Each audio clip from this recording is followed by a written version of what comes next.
guys, and welcome to this week's Coffee and Hero show. We're on now to Alan's pull list section. So yeah, a little bit of a weird week this week.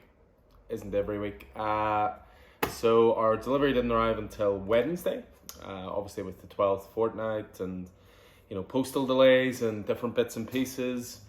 We had hoped it would arrive on the Tuesday because we were obviously used to working through the delivery on a Monday. And we were closed Monday, so I thought it'll come Tuesday, but it came Wednesday. And yeah, it just takes a long time to process delivery. We need at least a day to do it because we bag and board everything. Obviously if we just lifted it out of the boxes, put it in the shelves or put it in the boxes, no problem. But we like to put a bit more care into it than that. And as I say, bag and board everything, pick out all the best copies. If any any copies are damaged, we'll send them back, that kind of thing. But what made it interesting this week, as well as it being late, was that we got an email from Diamond on Saturday, I want to say, saying that their entire shipment had not arrived from the US. Of course, it being Diamond, they didn't send us a list of what they weren't sending, just of what they were, so we had to check release schedules and everything else, as ever the work falls this at our end. But essentially no indie titles arrived this week. The only one that arrived was Skybound X #2. Other than that, no indie titles arrived. Most of the DC, I think nearly all of the DC arrived. And there's a couple of Marvel titles, most notably a big one that was due this week that didn't arrive. There was Sinister War, was a big one that's kicking off a new Spider-Man event. So I hope we'll get that next week. It seems that next week will be an even bigger delivery. So hopefully it'll arrive on the Monday and we'll get going with that. But I'll just take you through my pull list now. Again, it's heavily DC, but again, that's not just my bias. It's probably slightly my bias, but it's not just my bias. It's, again, there were Marvel titles missing and next to no indie titles. So, yeah, just take you through what I have anyway. So, for me this week, we're kicking things off with Justice League Last Ride. So, this is part 3 of the Chip Zdarsky Miguel Mendonça Justice League miniseries. I believe it's just going to be 6 issues. Really digging this so far, so happy to jump on the number 2 there. One of my most anticipated titles this week is definitely Rorschach. So we're up to number 10. We're getting into the business end of Rorschach. Rorschach had a bit of a slow beginning, a little bit of a slow burn, but that's very much Tom King's style. But he always has a plan. He always has the long form narrative in mind as well. So really looking forward to digging into this because I'm loving Rorschach at the moment. And again, that's number 10 of 12. So that's not too far away from being collected for a graphic novel. Next up, we have Wonder Woman 775. So this is one of the ones that didn't arrive for us, the cover A's, but I collect the cover B's. Randomly, our cover B arrived, but our cover A didn't arrive. Diamond.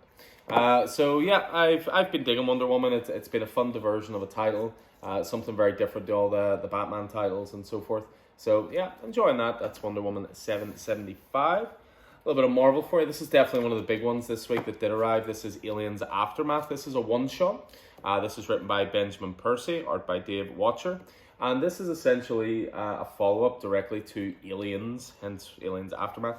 So it's sort of like an alternate history for what happens after the end of Aliens. And I've been really enjoying what Marvel have been doing with the Aliens franchise so far, so hopes are high.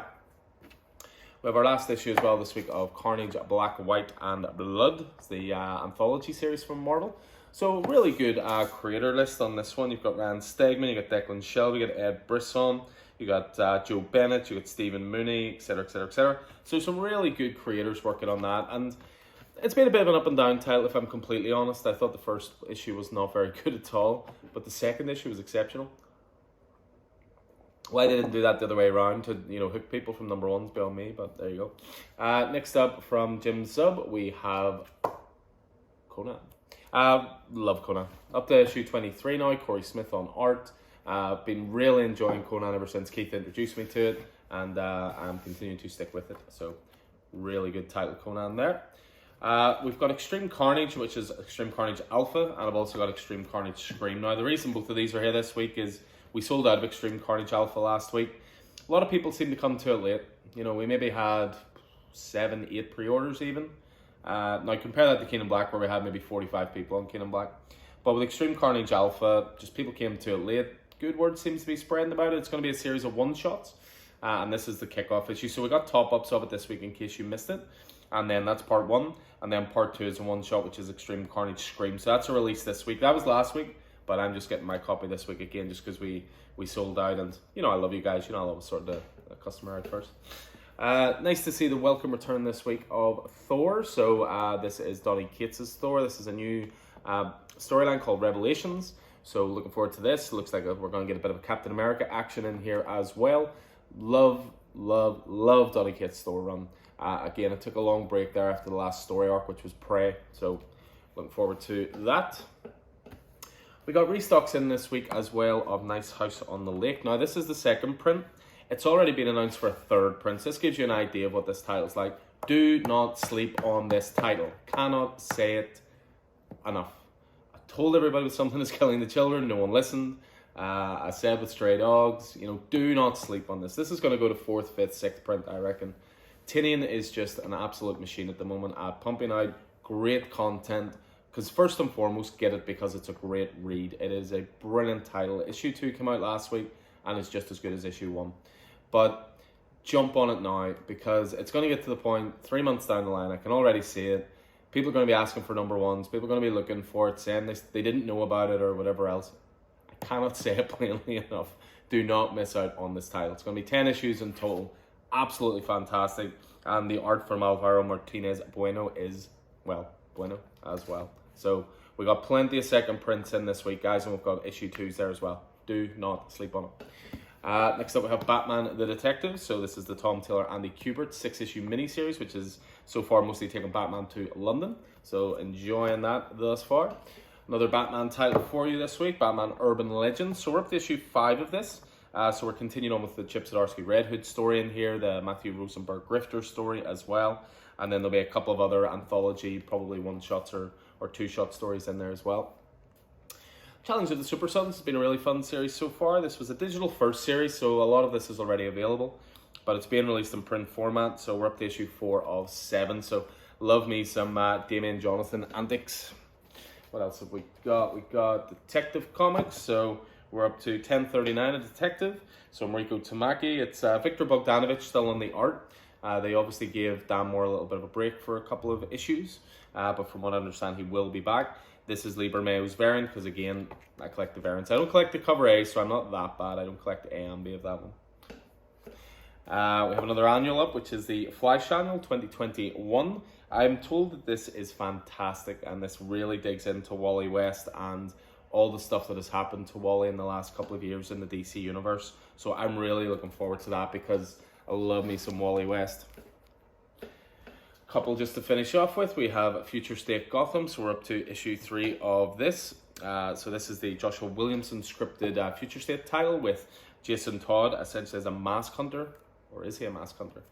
But yeah, very solid series. First 2 issues of that have been great as well. Infinite Frontier is next up, issue 2. Again, Joshua Williamson with this. It's Paul Pelletier on art this time. Mitch Dreads always does the covers, but first issue of this was superb, shining a light on some of the lesser known characters in the DC universe. And yeah, we chatted a lot about issue 1 of this on the podcast. We did a reviews pod not too long ago and really went into a deep dive on Infinite Frontier, so really recommended. We've got number 1s on the racks there as well if you're playing catch up. So number 1 and then number 2. It's going to be 6 issues in total. And then we finish off with my undoubted title of the week, which is Joker, because Joker is awesome, and look at that, it's that man Tynion again. So James Tynion the 4th here. We have a fill-in artist this time. Now it's been Guillaume March the whole way through. I don't mind the fill-in artist this time though, because he's one of my favourites. It's an artist called Francesco Francavilla, very well known for Afterlife with Archie.